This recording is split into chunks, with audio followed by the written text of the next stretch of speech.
आपका बहुत बहुत स्वागत है अवधी क्रिएटर न्यूज में। इस समय हमारी मौजूदगी है अवधेश प्रसाद के कार्यालय पर। हमारे साथ समाजवादी पार्टी के जो है तमाम युवा साथी मौजूद हैं हमारे साथ है। जिस तरह से कांवड़ यात्रा को लेकर के अभी रजनीश गंगवार का एक मामला जो है काफ़ी सुर्खियों में है। हमारे साथ वकील साहब मौजूद हैं। बहुत बहुत स्वागत है वकील साहब। उसे आप कैसे देख रहे हैं? सर, प्रथम तो आपका बहुत बहुत धन्यवाद जी। देखिए, ऐसा है कि जो ये सरकार है ये पिछड़े और दलितों को जी बिल्कुल अंधभक्ति में फंसाए रखना चाहती है। जी।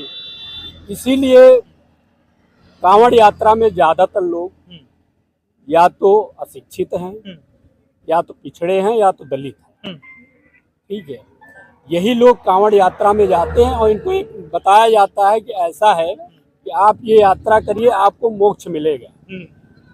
मैं सवाल उनसे करना चाहता हूँ कि अगर उनको मोक्ष मिलेगा तो मोक्ष आप क्यों नहीं ले लेते हैं? आप इनको क्यों प्रेरित करते हैं? आप अपने लोगों को प्रेरित करते हैं, लेकिन उनको ऐसा नहीं करेंगे, क्योंकि उनको पता है कि शिक्षा का क्या महत्व है। शिक्षा से ही वो इंजीनियर बनेंगे, वो डॉक्टर बनेंगे, वो MBA बनेंगे, वो CEO बनेंगे, वो अच्छी पोस्टों पे जाएंगे और वो राजनेता भी बनेंगे। ठीक है, और इनको पिछली कतार में खड़ा करना चाहते हैं। और इसी श्रेणी में आप देख रहे हैं जो प्राथमिक विद्यालय मर्ज किए जा रहे हैं। एक तरीके से संविधान से अगर जोड़ के देखें तो पिछली की जो कांग्रेस सरकार, कांग्रेस पार्टी के नेतृत्व में जो सरकार थी, उसने एक कानून बनाया था, शिक्षा का अधिकार मूल अधिकार घोषित किया था, जो 6 से लेकर के 14 वर्ष के बच्चों को निःशुल्क शिक्षा की व्यवस्था की गई थी, जो मूल अधिकार घोषित किया था अनुच्छेद 21A में भारतीय संविधान में समाहित किया था। आज एक तरीके से देखें तो जो उसने घोषणा किया था, हमारे फैजाबाद के सांसद, पूर्व सांसद माननीय लल्लू सिंह ने कहा था कि हमें कम से कम 3/4 बहुमत से आप जिता के भेजिए, जिससे हम संविधान को संशोधित कर सकें। ठीक है, तो उसमें तो सफल नहीं हुए। तो ये क्या कर रहे हैं, एक एक अनुच्छेद को, एक एक कड़ी को ये खत्म करना चाहते हैं। जैसे संविधान में बहुत महत्वपूर्ण तथ्य जोड़ा गया बाद में, समाजवाद और धर्मनिरपेक्ष, जो इनके मोटो में है कि ये इस संविधान के इस शब्द को धर्मनिरपेक्ष और समाजवाद को खत्म कर दिया जाए। तो ये अपने आप को ये बताना चाहते हैं कि हम हिंदुत्ववाद की ओर बढ़ रहे हैं और राष्ट्र को हम हिंदुत्ववाद बना करके छोड़ेंगे। ये इनका मोटो है। इसलिए ये पिछड़े और दलितों को कांवड़ यात्रा लेके जाइए।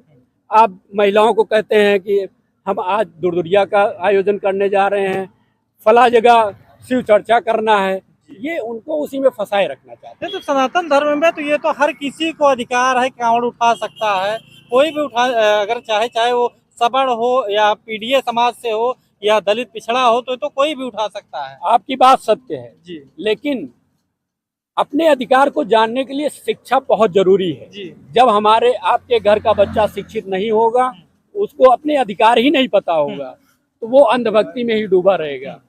और आप देख रहे हैं किस तरीके से, मैं बहुत उस पर टिप्पणी नहीं करना चाहता हूं, लेकिन आप देख रहे हैं ढेर सारे शिव भक्त जा रहे हैं, ढेर सारे कांवड़ियों पर अटैक कर रहे हैं। आपने देखा MP में RPF के जवान पर अटैक उठा करके फेंक दिया।